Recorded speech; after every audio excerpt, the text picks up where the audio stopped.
Hey, books. I also have books. Might as well talk about books. I don't read as much as I should anymore, but I want to. We'll work on it. It'll be fun. Starting with Chronicles by Bob Dylan that I apparently spilled coffee on or something. Disgusting. I should get a new copy of it. But yeah, this is wonderful. This is one of my favorite autobiographies ever. It's Chronicles Volume 1, so supposedly there's going to be more of this. I don't think he's ever going to do a Volume 2. But what we have here is great. I love particularly that in a previous vinyl video I talked about "Oh Mercy," which is a very important Dylan record to me. And in this book, he talks about recording albums very little. Like you'd want to hear about what was going on in his life when he recorded "Freewheelin'" or "Highway 61" or the basement tapes. There tons of classic albums and albums with very unusual circumstances that people would want to hear about, and he barely talks about that stuff. And then he devotes an entire chapter to making "Oh Mercy" with Daniel Lanois in New Orleans. So that made me really happy to see. It's always nice when an artist, enjoys the same parts of their work that you do. It's makes you feel justified somehow in your love. Like for example, Paul Simon did a late night thing, with Colbert, did an interview for Seven Psalms, his latest weird and fascinating album. And he spent like half of the interview, like 8 minutes or something, talking about this one song, Darling Lorraine, which is just a super important song to me. It's on an album that I think is like viciously underrated called "You're the One." And when I heard "Darling Lorraine," I was just like, "Gee, this is incredible. This is a masterpiece. This is like one of the best things he ever wrote. Why haven't I heard of this song before?" So it was nice for him to go on, a talk show like 25 years after that song came out and spend half of his time talking about that one song. It was very nice. Conversely, on the other side of that, my favorite Beach Boys song is a song called "Let Him Run Wild" from Summer Days and Summer Nights. And Brian Wilson hates that song. He says it's the worst song the Beach Boys ever recorded. He said that he sounds like a sissy on it because his voice is really high, and he re-recorded it years later on Imagination, which was kind of this adult contemporary record he did, which as negative a connotation as adult contemporary might have, it has some good songs on it. The closer on it is really great and deranged and fun, and it's based on a song Brian wrote about a mad scientist who's trying to create a serum that will create eternal life that he injects into his dog or whatever. Um, it's fun. It also has a song he co-wrote with Jimmy Buffett, which is one of the worst Brian Wilson songs ever. But I digress. But yeah, it's a bummer. It's a bummer. When you have this song that changed your life, and then you hear that the artist, doesn't really like it. But what can you do? But Bob likes "Oh Mercy," so that's nice. Harlan Ellison, the beast that shouted love at the heart of the world. Harlan Ellison is just a wonderful science fiction short story writer. He's probably most famous for "I Have No Mouth, but I Must Scream." And this is just a great short story collection, and it's a vintage copy of it, which is nice. It has a beautiful cover on it. Oh, also Boy and His Dog. That's a well known and beloved one. That one's in here. So good times.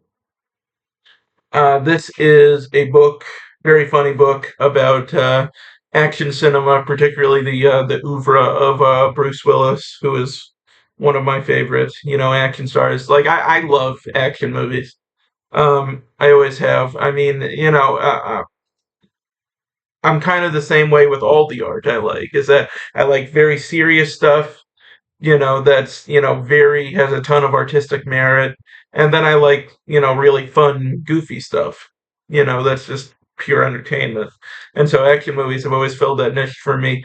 And Bruce Willis and Schwarzenegger in particular are great because they kind of like wink at the audience a little bit. Like they kind of I I don't like it when action movie stars when they're so serious, like it's like life and death. It's like it's nice when you have that little wink there where they're in on it, where they're like, I know this is stupid, but let's just have fun together.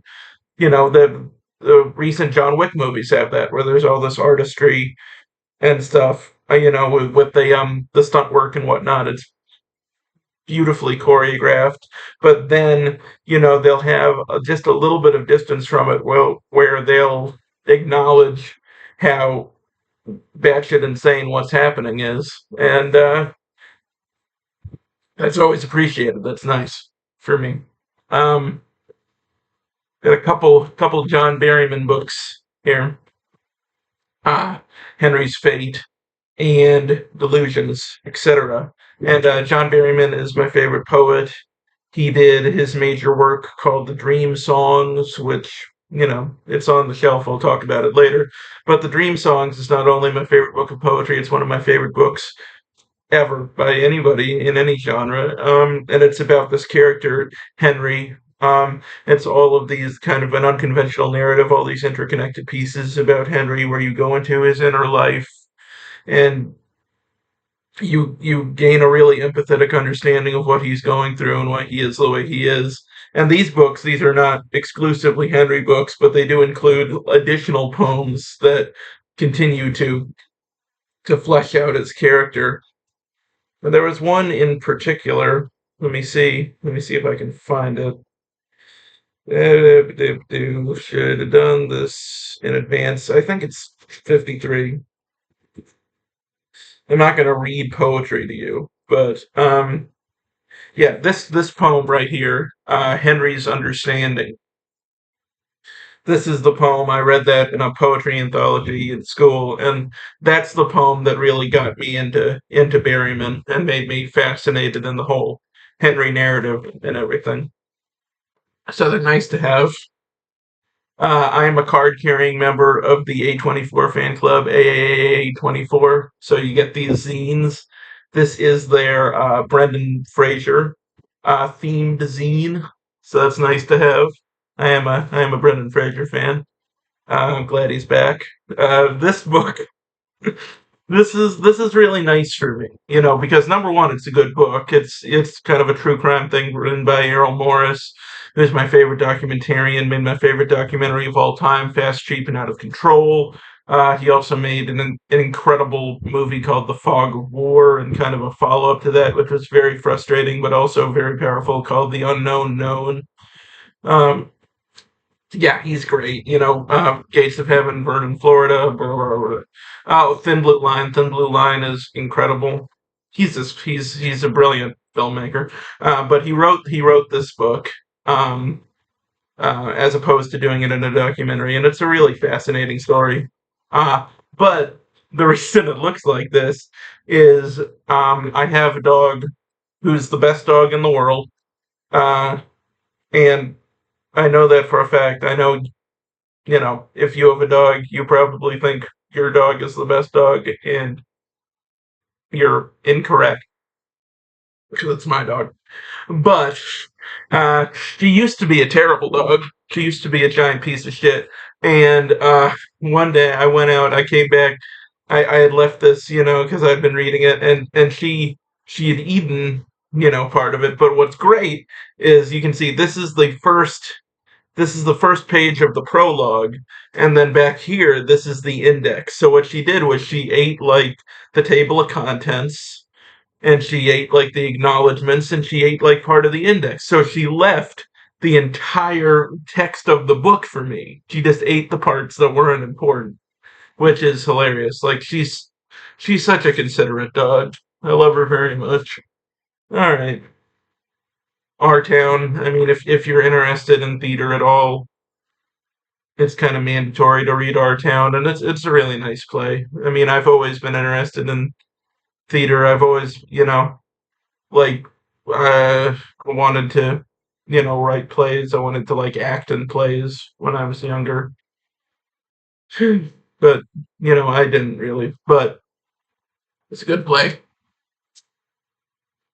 The book about my favorite album of all time, Smile by the Beach Boys, and later finished by Brian Wilson. And actually, if you can see in the background, I have a giant Smile canvas above my computer there. You can see that. But yeah, these little 33 and third books, very nice. I have one about Trout Mask Replica too. Want to get some more. I know John Darnielle wrote one that was like a fiction thing about Master of Reality by Black Sabbath. So that'd be fun to get. Um, yeah, James Thurber. This is like a humorist. My dad would actually read me some of his stuff when I was a little kid. I was the only kid in the world whose dad would read him like James Thurber and M.R. James and all these weird writers. But yeah, I always really enjoyed his stuff. He very kind of dry kind of sense of humor. But yeah, it's a nice collection. And once again, it's old and it has a nice cover, which I appreciate. Uh, I just I just bought this because it's fascinating, these mass delusions. It's always really interested me. In particular, the dancing plague, which you might have heard of, where all these people in medieval England started dancing and literally kept dancing until they died for no reason. And more and more people from the town kept joining the dance. And it's always been kind of this mystery of how this started, why it continued, and why they kept going until they died. Was it something they ingested? Was it something in the water supply, or was it just like a collective mania? So that's interesting.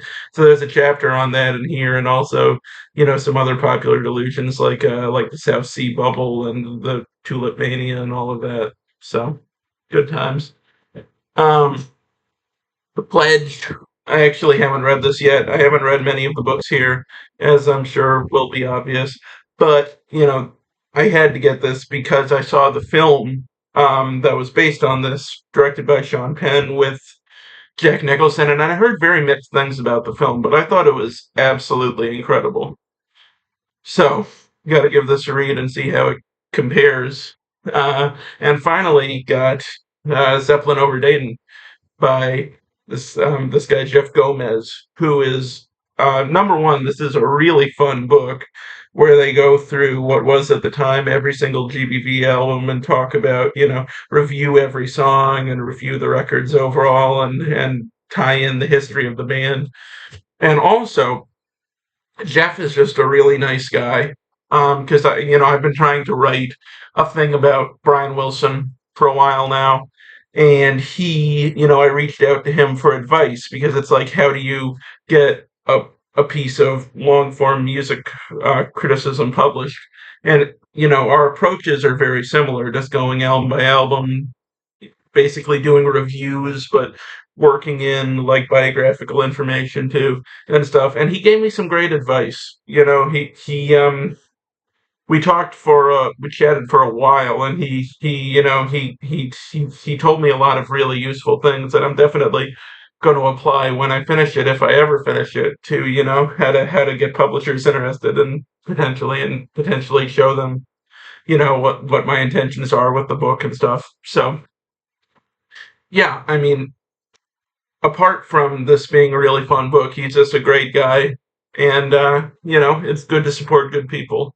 I think he also wrote a book about that I really want to get. I don't know why I don't have it yet. If you've ever seen the music video for Sabotage by the Beastie Boys, he like wrote a book about those characters, about like the narrative surrounding what happens in that music video, which is awesome. Now I love that idea, so I got to read that soon. But anyway, sriracha edamame beans. That's books. Like books.